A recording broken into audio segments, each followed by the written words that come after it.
ಸಸ್ಯ ಅನ್ಸ್ಕೊಂಡೋಳೆ. ಬಾರೆ ಆಚೆ, ನಿಮ್ಮಲ್ಲಿ ಸೇರ್ಕೊಂಬಿಟ್ಟೆ ಮುಗೀತು.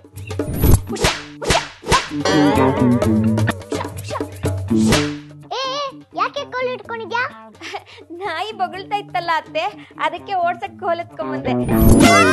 ಅದು ನಾಯಿ ಎಲ್ಲ ಕಣೆ ಬಗ್ಲಿದ್ದು, ನಾನ್ ಕದ್ದಿದ್ದು. ಎಂತ ಅಪಚಾರ ಆಗೋಯ್ತು ಅತ್ತೆ. ಅತ್ತೆ ದಯವಿಟ್ಟು ನನಗೆ ಕ್ಷಮಿಸ್ಬಿಡಿ ಅತ್ತೆ, ಕ್ಷಮಿಸ್ಬಿಡಿ ಅತ್ತೆ, ಎಂತ ಅಪಚಾರ ಆಗೋಯ್ತು. ನಾನು ಹುಟ್ಟುವರೆಗೂ ಡೌ ಅನ್ನೋ ಪದಕ್ಕೆ ಪಾರಿವಾಳ ಅಂತ ಅರ್ಥ ಇತ್ತು ಕಣೆ. ನಾನೇ ಡೌರಾಣಿ ಅಂತ ಅರ್ಥ ಕೊಟ್ಟಿದ್ದು. ನನ್ನ ಹತ್ರನೇ ಡೌವಾ? ಆಹಾ ಅಂಬಿಟಕ್ಲಾಡಿ. ಅಯ್ಯೋ ಇಲ್ಲ ಅತ್ತೆ, ನನ್ ವಯಸ್ಸಿಗೆ ನಿನ್ನಂತವ್ರು ಎಷ್ಟು ಜನ ನೋಡಿಲ್ಲ. ಇವತ್ತು ಭೀಮ್ನ ಅಮಾವಾಸ್ಯೆ, ಗಂಡಂಗೆ ಪೂಜೆ ಮಾಡೋ ದಿನ. ಅತ್ತೆಗ್ ಪೂಜೆ ಮಾಡೋ ದಿವಸ ಅಂತ ಯಾವ್ದು ಇಲ್ವಾ ಅತ್ತೆ? ಸದಾ ರಮೆ.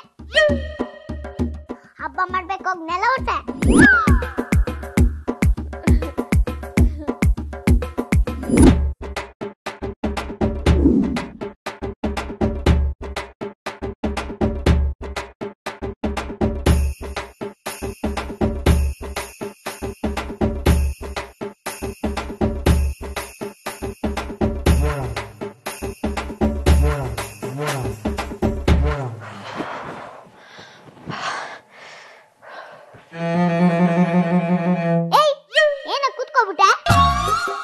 ಮಾಡಿ ಮೇಲೆ ಒಣಗಾಕಿರೋ ಬಟ್ಟೆ ತಗೋಬಾರೆ ಹೋಗೆ.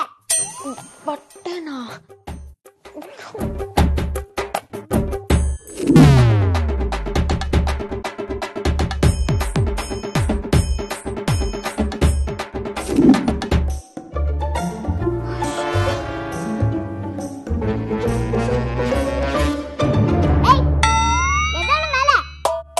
ತರಕಾರಿ, ಪೂಜೆ ಸಾಮಾನು ನಿಮ್ ತಾತ ತರ್ತಾರ, ಹೋಗ್ ತಗೋಬಾರೆ ಹೋಗೆ.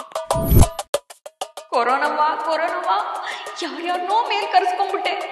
ಒಂದ್ಸತಿ ನಮ್ಮ ಅತ್ತೆ ಮೈ ಮೇಲೆ ಯಾಕೆ ಬರಬಾರ್ದು? ಬಿರುಗಾಳಿ ಬಂದ್ರೆ ಮರ ಬೀಳುತ್ತೆ ಕಣೆ, ಬೆಟ್ಟ ಬೀಳಲ್ಲ. ಮೈಂಡ್ ವಾಯ್ಸು ಕೇಳಿಸುತ್ತೆ. ಕೊರೋನಾ ಬಂತೆ, ಕೊರೋನಾ. ಡಿಂಗ್ರಿ. ಅಪ್ಪ ದೇವ್ರಿ, ನಿನ್ ಪಾಪದ ಕೂಡನ ಸ್ವಲ್ಪ ತೂತ್ ಮಾಡ್ಬಿಡಪ್ಪ, ತುಂಬಲೇಬಾರ್ದು. ಅದು ಆಲ್ರೆಡಿ ತುಂಬಿ ತುಳುಕ್ತಾ ಇದೆ. ಏನಿಲ್ಲ ಅತ್ತೆ, ದೇವ್ರ ಹತ್ರ ಬೇಡ್ಕೋತಾ ಇದ್ದೆ. ಅಪ್ಪ ದೇವ್ರೆ ಎಲ್ರಿಗೂ ಒಳ್ಳೇದ್ ಮಾಡಪ್ಪ, ನಮ್ಮ ಅತ್ತೆಗಂತೂ ತುಂಬಾ ಒಳ್ಳೇದ್ ಮಾಡಪ್ಪ. ಗಂಡನ್ ಕಾಲಕ್ಕೆ ಬಿದ್ದು ನಮಸ್ಕಾರ ಮಾಡ್ಕೋಬೇಕು.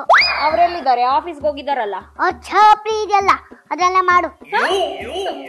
ನಡಿ ನಡಿ ನಡಿ. ಯಪ್ಪ ದೇವ್ರೆ, ನೀ ಬೇತಾಳು